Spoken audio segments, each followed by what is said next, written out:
Hi, I'm Annika. I'm a blind professor.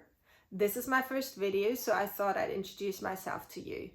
I have a condition called cone rod dystrophy, which is genetic and degenerative. So when I was a kid, my sight was a lot better than what it is now. Cone rod dystrophy means I have no central vision left. I also only have a bit of peripheral vision left, which is mostly blurry, and I kind of see odd shaped blobs and quite a few colors, but the amount of colors I see is reducing. And there's some colors I just can't distinguish. I'm completely night blind, so from a certain lack of light, everything disappears and just goes, well, into nothing. It's not black, it's just nothing. I also can't really see anything from a distance. So everything that's more than a couple of meters away from me is just a amorphous, not recognizable blob of sort of grayish nothingness. So that's my vision. In addition, which sometimes comes along with sight loss, I have what is called Child-Bonnet syndrome, or short CBS. CBS means that I have hallucinations. They're visual hallucinations because my brain is still trying to see stuff that it can't see, so it just makes up its own stuff.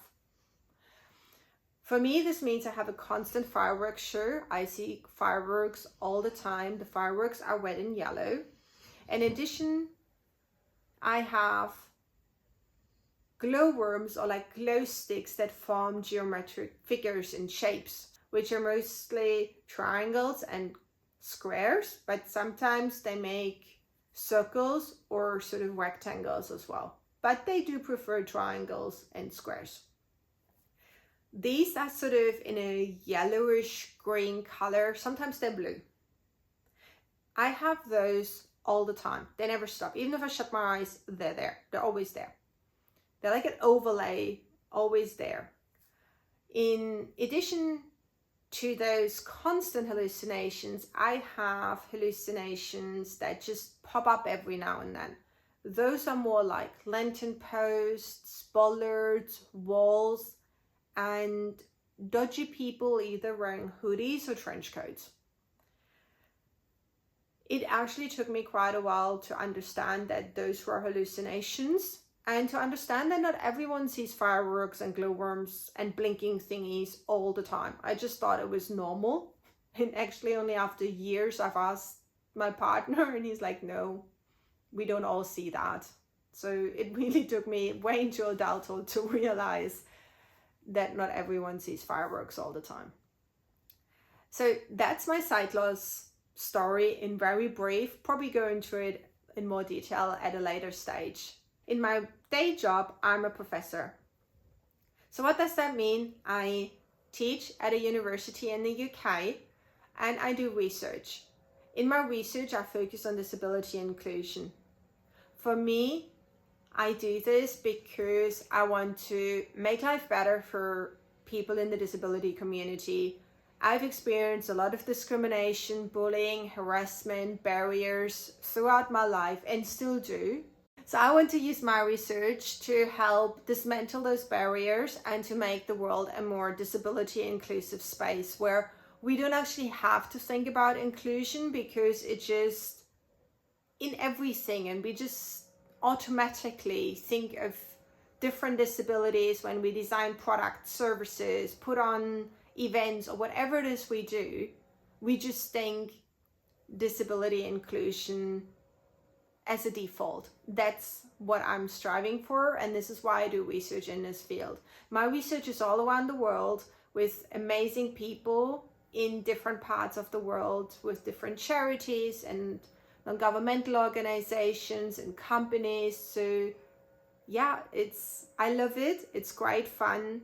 It can be very challenging to listen to a lot of heartbreaking stories of experiences people had to go through because of ableism, because of discrimination against disabled people.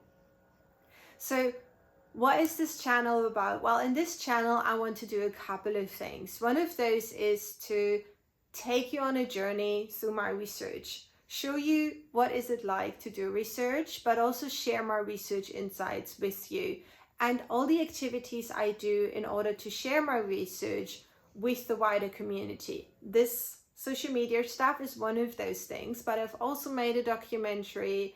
I'm in the process of making some cartoons about research I'm currently doing with a team in the UK and France.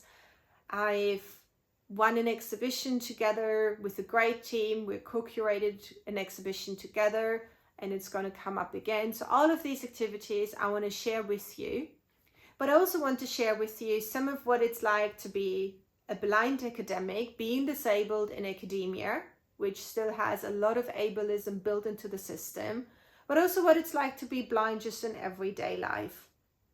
So you hear stuff about using a cane, as I'm in between guide dogs at the moment. You hear things about guide dogs, traveling while blind, going to museums, going to shows, theaters, all the stuff I do, and what it's like to do that blind. And finally, I want to share and introduce some amazing people with you. I have met some awesome people who I find are inspiring because of the work they do in research or outside of the research field. So I want to introduce them to you so you can learn from them just like I have and I continue to do. So I hope this sounds interesting to you, and if it does, please continue watching. And yeah, I hope to see you in my next video. Thank you again. Bye.